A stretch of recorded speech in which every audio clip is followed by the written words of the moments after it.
Welcome back to the AI Breakdown. Today we are looking at a new poll from Axios and Morning Consult that's all about Americans' beliefs about how AI may impact the upcoming elections, and it is not good. So today what we're going to do is look at these poll results and then look at some of the broader conversation around AI in this election cycle. So first of all, one note about methodology. This poll was conducted between August 10th and 13th, so relatively recently. I point that out because one of the things that I've noticed with AI polls is that you'll often find that they were taken months and months ago, or even last year. And obviously attitudes and awareness in this space is changing very quickly. But that's not a problem in this case because these results are about a month old. So here are the two big highlights from this poll. First, half of all Americans expect that misinformation spread by AI will impact who wins the election. On top of that, 1/3 say they will be less trusting of the election results because of the presence of AI. Now, obviously, election results and contesting election results is more of a hot button issue in America than it's been for quite some time. And I do believe that that is important context for this poll. Among those who said that AI will decrease their trust in the 2024 election, among people who voted for Biden last cycle, it was 27%, whereas among people who voted for Trump last time, it was 47%. In other words, the group that already has more misgivings about election results is more skeptical or more concerned about AI impacting election results going forward. Now, beyond just the election focus, there were some other AI stats that were pretty interesting as well. This survey reinforced the idea that more Americans are pessimistic than optimistic about AI, with 36% saying they're feeling pessimistic versus just 26% saying they're optimistic about the future of AI. It's also quite clear that this is an issue that does matter to them. When asked how important is it to you, if at all, that the president understands artificial intelligence, 55% said very important, with 26% saying somewhat important, and just 20% combined saying not too important or not at all important. Those numbers were pretty consistent for members of Congress as well, with 50% saying it was very important that they understand and 28% saying it was somewhat important. Another interesting result was around the questions of who people thought were best suited to regulate AI. When asked, what do you think is the best entity to regulate artificial intelligence, 9% said Congress, 9% said the White House, 26% said a new Department of AI government agency, 14% said the private sector, 7% said global organizations, and the largest portion of respondents said none of the above. AI cannot be regulated effectively. 34% gave that answer. Now, obviously, on the one hand, this shows a general lack of trust in institutions, which is certainly a key part of the political landscape right now across basically every issue. But this is also interesting because Senators Richard Blumenthal and Josh Hawley have just started to talk about their comprehensive framework for AI regulation in the US, which would indeed create a new agency to oversee artificial intelligence.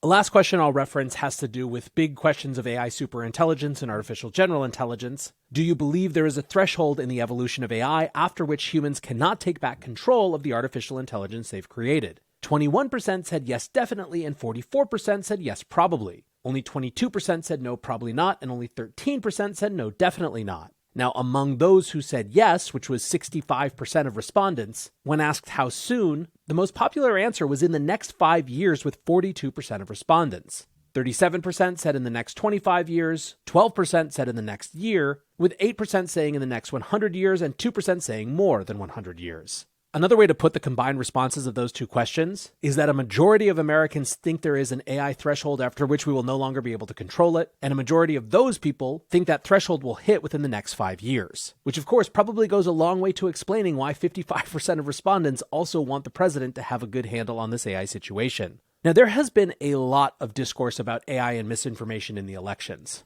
And in fact, one of the things to ask when reading these poll results is how much these opinions are manufactured by media accounts. In other words, how much are people scared about election tampering from AI because there are constantly articles about election tampering with AI? Now, of course, mainstream media aren't the only people who are concerned about this. In June, former Google CEO Eric Schmidt, for example, said the 2024 elections are going to be a mess. The reason, he said, was that social media is not protecting us from false-generated AI. Now, in terms of what social media platforms should do, Schmidt said, what social media should do is mark all the content, know who the users are, and hold people accountable if they violate the law. It doesn't solve the problem of you and I disagree on facts, but at least it establishes a basis that these are humans who are making these claims. Now, on that front, we learned last week that Google would be requiring the disclosure of all AI-generated content in their political ads starting in November of this year. In a blog post, Google said that political ads that feature synthetic content that, quote, inauthentically represents real or realistic-looking people or events must include a, quote, clear and conspicuous disclosure for viewers who might see the ad. Now, these concerns, unfortunately, aren't just theoretical. In June, Ron DeSantis' campaign made news when they shared AI-generated images of Donald Trump hugging Dr. Anthony Fauci. In February, just a few days before the Chicago mayoral primary, an ad was released with the voice of one of the candidates saying, "In my day, no one would bat an eye if a police officer killed 17 or 18 people," which wasn't actually a candidate, but an AI-generated voice. And while it wasn't an election-related issue, in May, an image of what looked like a big smoke plume following an explosion at the Pentagon actually tanked the stock market for several minutes before it was proven to be false. This has led many to make arguments such as this one written by David Gurwitz at ZDNet, "We're not ready for the impact of generative AI on elections." Now, one of the things that this piece notes is that given how much AI reduces the cost of creation, that it's very likely that generative AI tools will show up in smaller campaigns who don't have war chests that are as big as national campaigns. Indeed, the piece says, expect to see the biggest impact of generative AI far down the ticket. So what's to be done? Well, some are arguing that we need drastic action and we need it immediately. Last week, Mustafa Suleyman, the co-founder of Inflection and the former co-founder of Google DeepMind, penned an op-ed for Fortune called "Ban the Use of AI in Elections Right Now." Suleyman paints vividly a scenario that many have discussed when he writes, "Imagine that 3 days before an election, a video of a presidential candidate using a racist slur spreads on social media. The campaign press office strenuously denies it, but everyone knows what they've seen. Outrage seethes around the country, polls nosedive. Swing states suddenly shift toward the opponent, who, after all expectations, wins. A new administration takes charge. But the video is a deepfake. One so sophisticated it evades even the best fake-detecting neural networks. A grainy, authentic-looking video or an audio recording of a politician defaming a voting bloc can be engaging and convincing. However, trusting our eyes and ears is no longer possible." Now, Suleyman's argument is that what should be done is that regardless of any other comprehensive AI legislation, we should make it a policy right now to ban the use of AI in elections. And yet, many are skeptical.